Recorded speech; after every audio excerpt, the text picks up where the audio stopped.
Hello, Promise Fellows. Today we will be talking about benefits and policies. I'm Bet. I am the Director of Compliance and Operations at the Alliance, so I oversee the onboarding and exiting of members, as well as the benefits of members, and then the policies and procedures of the Promise Fellow service term. So the Alliance, we act as the employer of the Promise Fellow program. Even though you are based at a host site and spending, the majority of your time with your site and your supervisor, they are not technically your employer. Your employer would be the Alliance. So we maintain your personnel files, oversee the program policies, oversee the discipline process, and can provide employment verifications and anything else that's HR related. We also administer the benefits. So we're the ones who oversee the living allowance and health insurance. We provide workers' compensation if you were to be injured while serving. And then we verify service so that you can receive childcare assistance or student loan forbearance or anything else that is a benefit of service. So if you have questions about any of these pieces, direct them to the Alliance. You can reach out to me or your trainer, and we'll get you that right answer. Your supervisor may know, but they may not because they just aren't the ones who have to do it. So first, we're going to talk about your benefits. So here we've got your service year commitment. So you can see the hours expectations, if you're serving full-time, reduced time, or part-time. Note that the number of hours that you have signed up for, that 1,700, 1,200, or 900, is a minimum hours requirement. It's not a stopping point. As long as you are serving and submitting hours on your timesheet, you're going to continue to get paid. And it's necessary to hit this minimum number of hours in order to receive your education award. And note that your commitment is to your host site first. So right now, you've all signed a member agreement that has your start date and end date, and the end date is in the summer. So if you are thinking that you are going to serve through the end of the school year and then would like to be done with service at that point, make sure that you're talking with your host site about what their expectations are for your service before you decide that. Because right now, again, you have committed to serving through the summer months. And so if your host site is expecting you to be there to be providing, summer programming, then that is the expectation. So if there's going to be any changes in your end date, you need to talk with your host site first. Here you can see the living allowance amounts for the different positions and the pay schedule. You're going to receive your first living allowance 1 month into service. So it takes a bit of time to get that first living allowance, but it's nice because when you're done with service, you'll be done for 2 weeks and then you'll get that final living allowance amount. So you get paid for your full amount of service. Of course, it just takes a month for the first deposit to happen. And I will say that your living allowance is considered taxable income. So when you get that first living allowance amount, if it is less than you're expecting, that's because of taxes. And you're going to get a W-2 from us in January to file taxes. So keep that in mind. Here we've got information on your education award. You're going to receive your education award in your MyAmeriCorps account within 4 weeks of exiting service. And one question that I often get is if the education award can be, deposited like a lump sum into your bank account, and the answer is no. Unfortunately, not. It has to all go through MyAmeriCorps. So once you've completed service, you'll be able to direct that money either to qualified student loans or to pay for future educational expenses. You do have 7 years to use the education award. So if you don't currently have student loans or aren't planning on continuing education for a couple of years, just know that you do have 7 years to use it. If you do currently have qualified student loans, you can put those into forbearance during your service term. So qualified student loans are most federally backed student loans that are in the member's name. So that's not going to be private student loans that are taken out in your parents' name. So check with your loan provider on what kind of loan you have. If you do have the qualified student loan, you'll be able to apply for forbearance within the first week of starting service. So once we officially enroll you in service, this is what your My AmeriCorps account will look like. You'll have this menu on the left-hand side, and you'll have an option to create a forbearance request. So you'll be able to click that, go in, and then enter your information.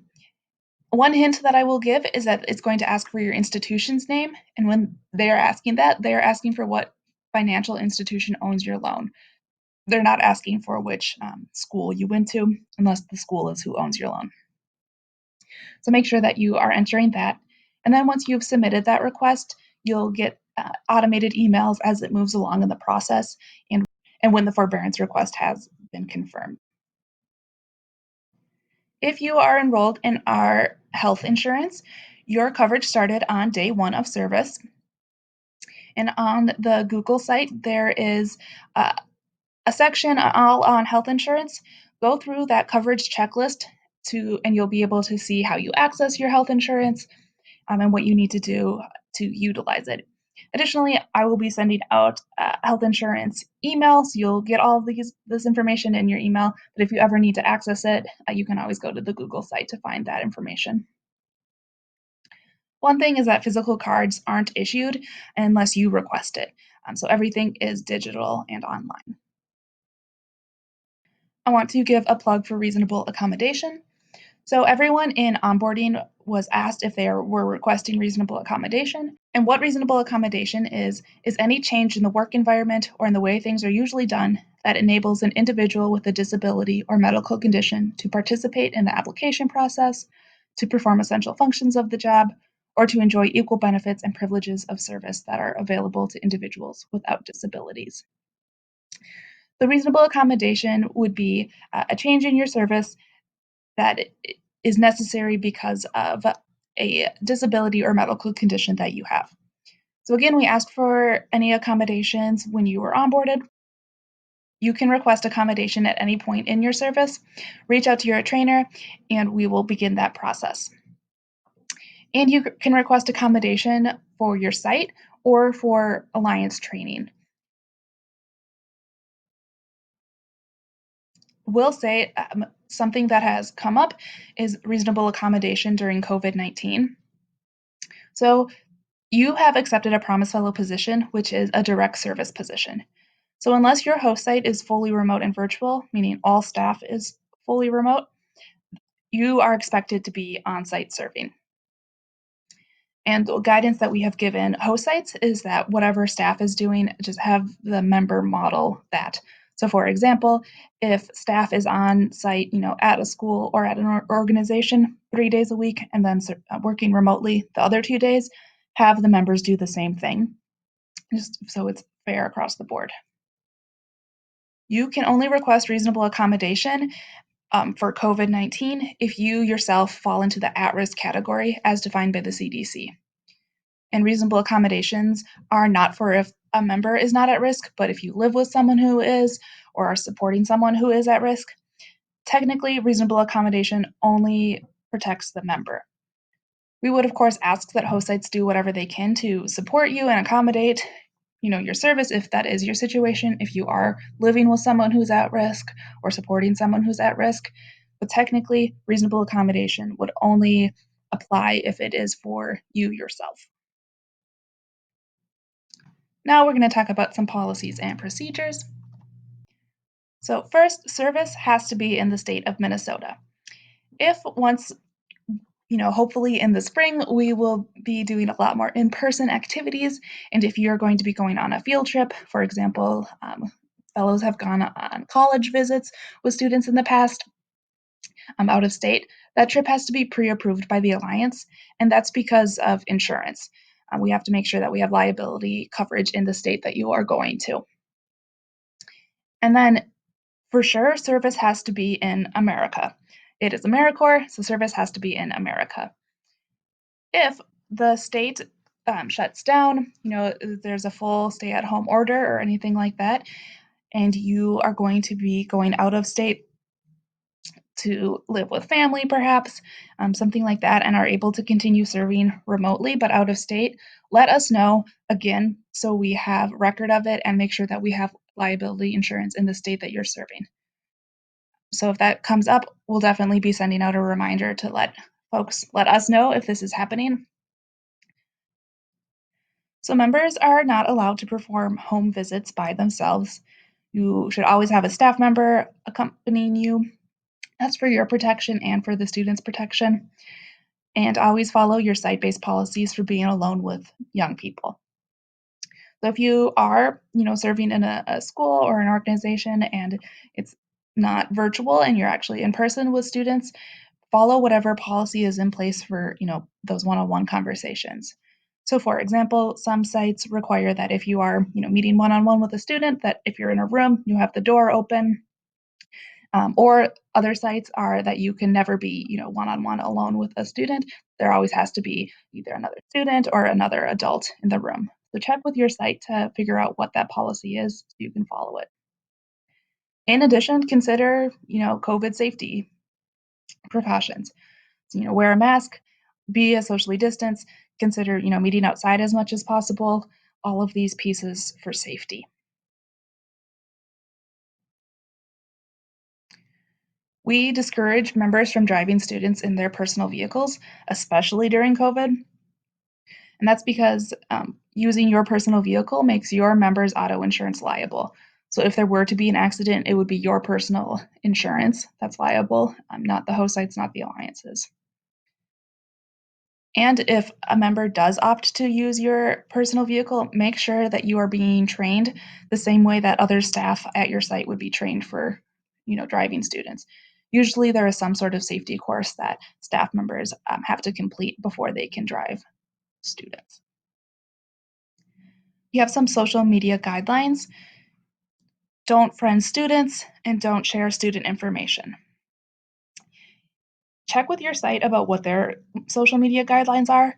Some sites do have, like a Promise Fellow Facebook group or Facebook person that they will use to communicate with students and families. And if that's what your site uses, that's fine. But your personal account should not be tied to any of the students that you're serving. And for not sharing student information, that's not only the image of students, but it would also be their names, any of their work, or anything like that. An example that's come up in the past is that we had a member who was Snapchatting and they had some student homework in the background, and so it was just visible, and that's not okay. So just be careful about how you're using your social media to interact with students. We do recommend that members, if you are going to be, texting or calling with students, to have a Google phone number. So that way it's not your personal phone number, and it kind of sets up that boundary of when are, serving and being a Promise Fellow and able to interact with students versus, your personal life. So those are just, the beginning of some of our policies and procedures that you're expected to follow, but you have to follow the policies of both the Alliance and the host site. So site policy review should be part of your orientation at the very beginning of service. Um, and your supervisor has a checklist of policies to cover with you. Make sure that you're checking in with them and prompting that as well to make sure that you are both set up for success. All right, that's what I've got for you today, Promise Fellows. Thanks so much, and let me know if you have any questions. You can contact me at my email or my phone number. I'm happy to answer anything you've got. Have a great day.